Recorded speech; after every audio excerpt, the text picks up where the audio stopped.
કાનમાં પાણી બે રીતે ભરાઈ શકતા હોય છે. એક બહારથી પાણી જાય સ્વિમિંગ પુલમાં કે વરસાદમાં કે નાતી વખતે, અને બીજું છે જ્યારે શરદી થતી હોય ત્યારે કાનના પડદાની પાછળ પાણી ભરાઈ જતું હોય છે. આવા કિસ્સામાં સૌથી પહેલા તમને સાંભળવાનું બહેરાશની તકલીફ રહી શકે, એકદમ એકદમ સાંભળવાનું ઓછું થઈ શકે.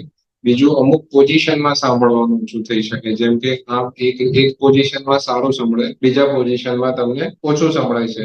અને ત્રીજું, ક્યારેક બબલિંગ સાઉન્ડ આવતા હોય કાનની અંદર. આ મુખ્યત્વે 3 લક્ષણો હોય છે.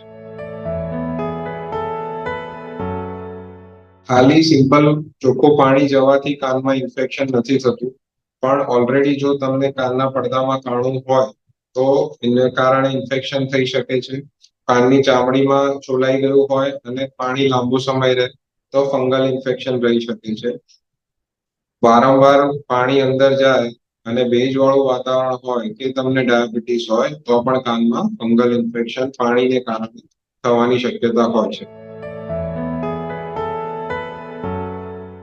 નોર્મલી કાનની અંદરના પાણીને આપણે જે બાજુ કાનમાં પાણી ગયું હોય એ કાનને નીચો રાખી અને આ નાની પોચી હાડકીને પ્રેસ કરીએ અને આ રીતે દબાઈએ તો એ ધીમે ધીમે પાણી બહાર નીકળી જતું હોય છે વિધિન 5 to 10 મિનિટ્સમાં. આ પ્રોસીજર કરવાથી નોર્મલી પાણી નીકળી જાય, અથવા તો તમે રૂટીનમાં હેર ડ્રાયર બી યુઝ કરી શકો, જે 1 હેન્ડ ડિસ્ટન્સ પર રાખી એટલીસ્ટ 30 સેકન્ડ રાખો હેર ડ્રાયર, તો એ પાણી સુકાવી દે છે.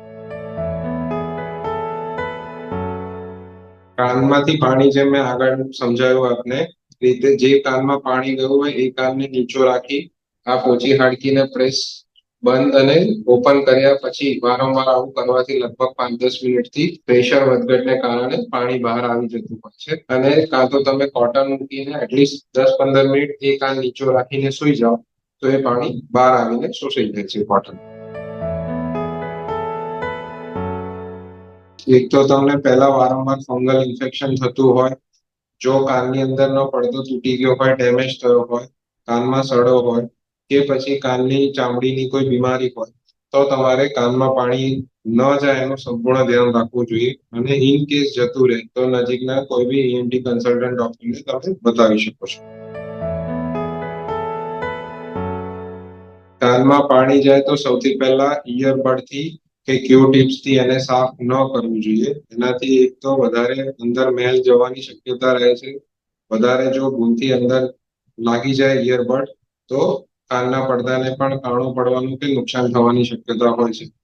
તો સૌથી પહેલા ઇયરબડ યુઝ ન કરવો જોઈએ. કાનને આગળ સમજાવ્યું પ્રમાણે મેથડથી તમે પાણી નીકાળી શકો છો. તેમ છતાં બી જો તમને ફરક ન લાગે કે સાંભળવામાં તકલીફ રહે તો તમે ENT કન્સલ્ટન્ટને બતાવી શકો.